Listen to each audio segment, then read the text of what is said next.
In one house where a boy lived, there was a locked attic.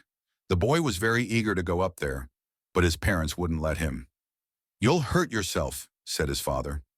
The key to the attic was always with his father, and he never left it lying around. Rarely, his father would go up to the attic, move something around, and talk to himself.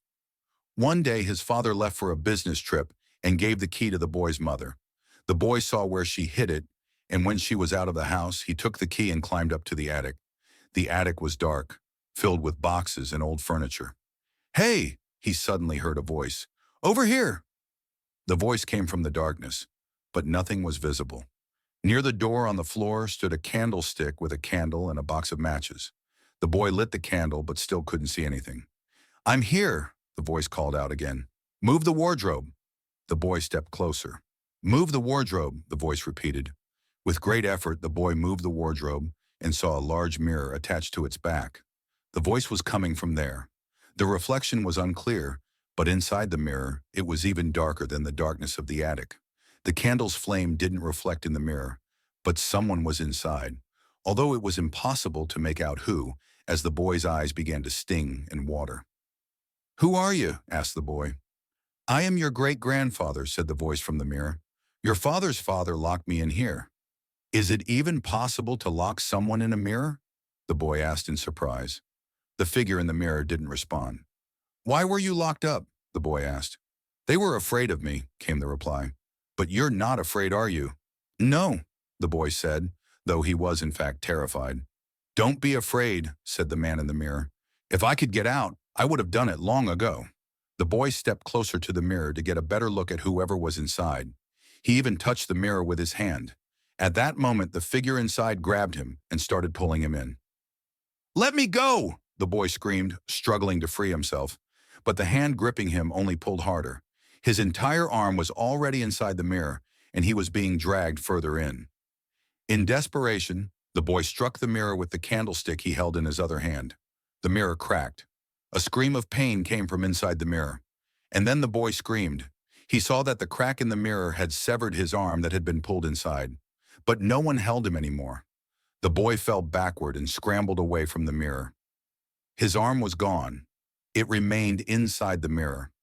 When his mother returned, she found that the entire house had burned to the ground. By the ashes of the house sat the boy, and he was missing an arm. "What happened?" his mother asked. "You didn't go into the attic, did you?" "He took my arm," the boy said. "I begged him to give it back, but he just laughed and said that one night he would come and take the rest of me." His mother stared at him in confusion, fear, and despair, but found no words.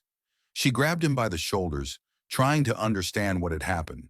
But the boy only stared off into the distance, at the charred remains of the house, muttering, "He'll come. He'll come." The firefighters who arrived at the scene found only ashes and rubble.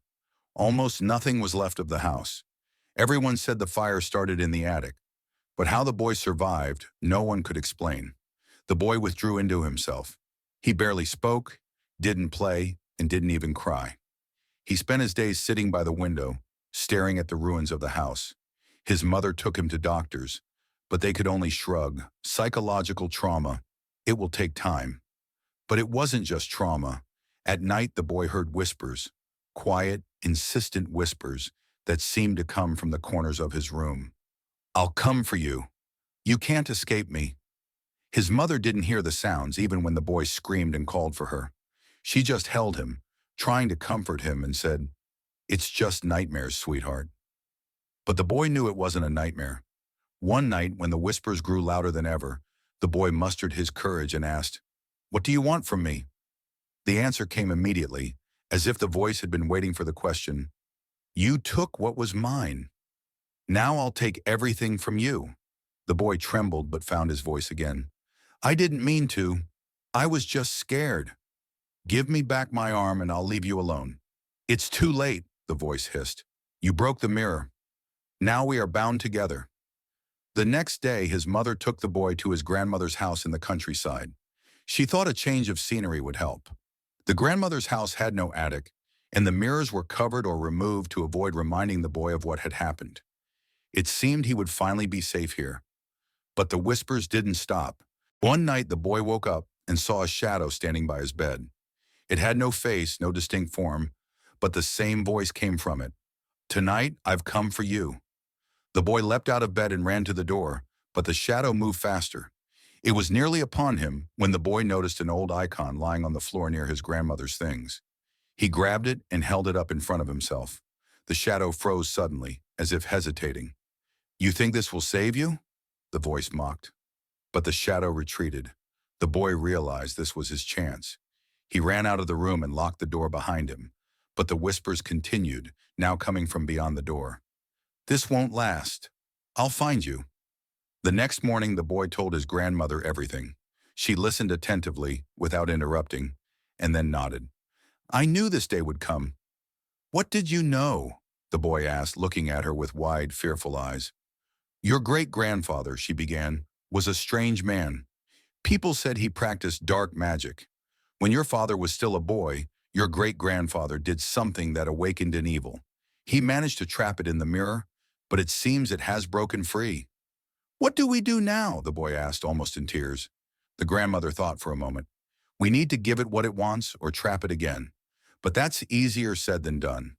She pulled out an old book from a chest. Its pages were covered in strange symbols and drawings. "This is your great-grandfather's book. It contains rituals that might help." They spent the day studying the book. On one page, there was a drawing of a cracked mirror and a text explaining how to restore the seal. "But we'll need something that belongs to it," the grandmother said. "My arm," the boy whispered. The grandmother shook her head. "Number, your arm already belongs to the evil. We need something else." The boy remembered the candlestick he had used to smash the mirror. They returned to the charred remains of the house and found it among the debris. That night, under the light of candles, the grandmother and the boy performed the ritual. They placed the cracked candlestick in the center of a circle, lit candles, and began reciting the words from the book. Suddenly, the air in the room grew thick and cold. The whispering started again, growing louder and angrier. The shadow appeared once more, now more defined and menacing. "You think this will stop me?" the voice hissed. But the grandmother didn't stop, continuing to chant. The shadow began stretching toward the boy, but as soon as it touched the circle, it was thrown back. The shadow screamed in fury and then in pain as the circle of light began to close around it. The final scream filled the room, and then the shadow disappeared. The boy collapsed to the floor, tears streaming down his face. "Is it over?" he asked. The grandmother nodded wearily. "It's over, but you must remember, the mirror is destroyed, and the evil cannot return." From that day on, the boy never heard the whispers again, but he always avoided mirrors, and a cold fear remained in his heart, one he could never forget.